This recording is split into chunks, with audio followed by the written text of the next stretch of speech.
Hey, what's up everybody? Welcome in. It's good to see you. It's Bathed. I hope you're all having a good day. So I just wanted to talk to you about the last of the new Lords of the Fallen information. So let's go ahead and let's dig right in there. So right here, how long is Lords of the Fallen? And then it goes on to say it's about 35 to 40 hours depending on how good you are at these games, how experienced, and then yeah, completionists will take longer and less experienced people will take longer. And if you play how I do, how you backtrack a lot and kind of explore and re-explore and re-explore the same areas, then you'll probably get a little bit more out of it. On a scale of 1 to 10, how difficult is this game for the average Souls enthusiast?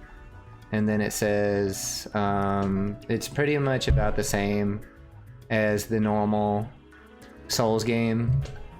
It's just saying here how they've made it a challenging experience. They want it to be like when you complete it, then you can tell people that you feel like you have an accomplishment. So like the typical Souls game, like you're gonna die a lot, you're gonna lose to bosses and stuff, you know, 6 times, and then you're gonna triumph and it's gonna be a great feeling. So we'll just have to see like how, you know, how they do the bosses and stuff. Sometimes people complain that some bosses are not particularly fair, but we'll see what they do. Graphical and performance features. So they talk about how it's all 4K native, and then for PlayStation it's going to be, for quality mode it's 30 FPS, and then for performance mode it's going to be 60 FPS. That's for PlayStation 5, and for Xbox that's going to be 1080p. And then for PC you're going to have a much wider range of probably 2K, 4K options and stuff like that. So we'll just have to see what they, and then also this, yeah, DLSS, FSR and stuff like that on PC. So will players be able to customize controls? This says that on PC you can, but on PlayStation you can't really.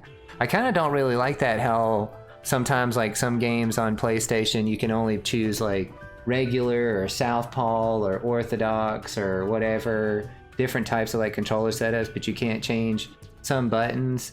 But I don't really need to do that much. I just need to invert that Y-axis because I think I'm flying an airplane when I'm playing a game for some reason. But well, I'm kind of old. They always were made back then, like that back then. So can players choose? Okay, we already went over that. Will there be a demo? No, there's not going to be a demo because they want to put all the resources into the game. If they make a demo, that's going to pull resources away from making the game, and they just want to concentrate on making the best game possible. So that makes a lot of sense.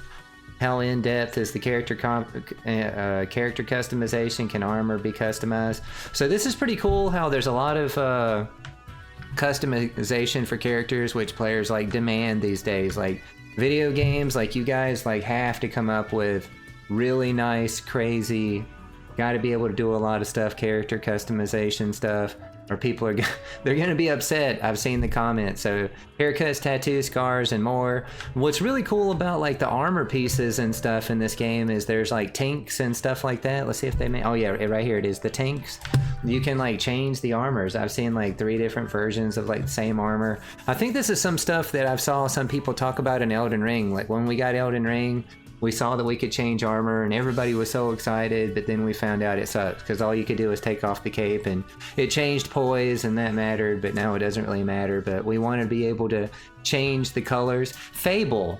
I remember playing Fable 2 and you could get like all these little bottles of ink and you could like change your clothes, your boots and like stuff like that, your shirts, your pants. That's what people want. Can players access starting class items and armor during the course of the campaign if they don't start as that class? Yes, they are going to do that. That's a good decision. This is another thing that I've seen a lot of people complain about or pissed about in video games is they're going through the game. They started a class, they go through the game, and then they're worried they're not going to be able to get all the weapons or all the items. There's going to be something somebody starts with that you can't get anywhere else. I've seen it in comment sections and seen this question asked a lot, like players, they're not going to tolerate that nonsense. You have to give them everything. They have to be able to pick it up somewhere or somebody's going to be upset. That's just the way that it is. New Game Plus, yeah, there's going to be a New Game Plus. It makes the monsters a lot more difficult.